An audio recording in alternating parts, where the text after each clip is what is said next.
है यजीद का महल जहाँ फितना पैदा हुआ, जहाँ एक जालिम ने अपने बादशाही के लिए दीन का सौदा किया।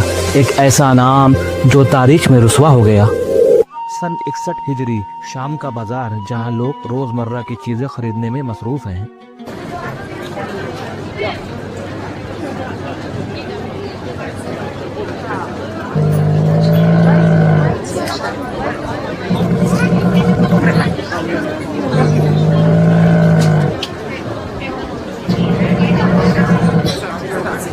किसी को इस बात का इल्म ही नहीं कि यजीद ने खुद को खलीफा मान लिया है।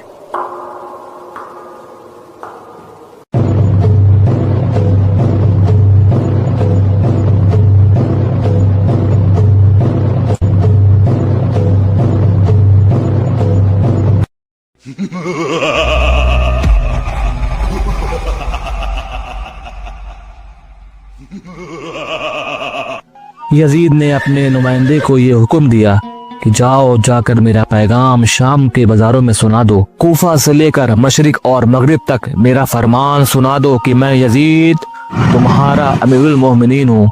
उस पैगाम में साफ हिदायत थी, मुझसे बैत करो, मुझे अपना अमीरुल मोमिनीन तस्लीम करो, वरना अंजाम को तैयार रहो जो सिर्फ मौत है। यजीद को पता चला कि लोग उसे अपना अमीर नहीं मान रहे हैं, तो उसका लहजा सख्त हो गया, क्योंकि उसे हर हाल में मुसलमानों का अमीर बनना था। लोगों के ईमान खरीदे गए, लोगों ने अपने ईमान बेच दिए, और इन सब का एक ही मकसद था कि यजीद चाहता था कि लोग हर हाल में उसे अपना खलीफा मान लें। लोगों को डराया गया, धमकाया गया तलवारों की नोक पर, ताकि वो यजीद की बैत कर कर उसे अपना अमीर मान ले। जिन्होंने यजीद की बैत नहीं की, उन पर जुल्म किए गए। मौत के खौफ से लोगों ने यजीद की बैत करनी शुरू कर दी।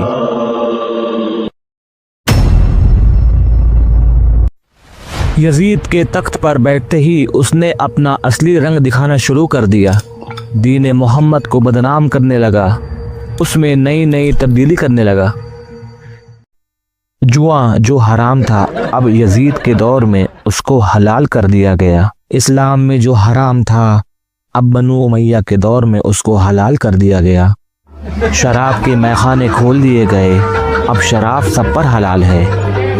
अय्याशियों का बाजार फिर से गर्म हुआ और जिना सब पर आम कर दिया गया।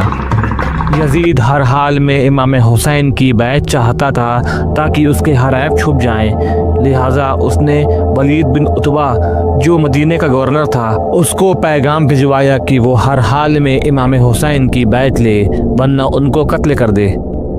इमाम हुसैन को वलीद बिन उतबा का पैगाम पहुंचा दिया गया।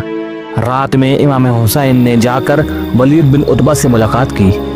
इमाम हुसैन ने वलीद बिन उतबा से साफ साफ कह दिया कि वो अपना पाक हाथ उस यजीद के नापाक हाथ में कभी नहीं देंगे, वो उससे बैत कभी नहीं करेंगे। इमाम हुसैन की बैत ना पाकर यजीद आग बबूला हो गया और उसने फरमान जारी किया कि जाओ जाकर इमाम हुसैन का सर काट के ले आओ। इमाम हुसैन ने मदीना छोड़ने का फैसला किया, क्योंकि वो नहीं चाहते थे कि उनके नाना जान के शहर में कत्लेआम हो। इमाम हुसैन ने रात में ही अपने नाना जान के रोज़े पर हाजिरी दी और अलविदा कहा। रात में ही ये काफिला शहर मक्का के लिए रवाना हो गया।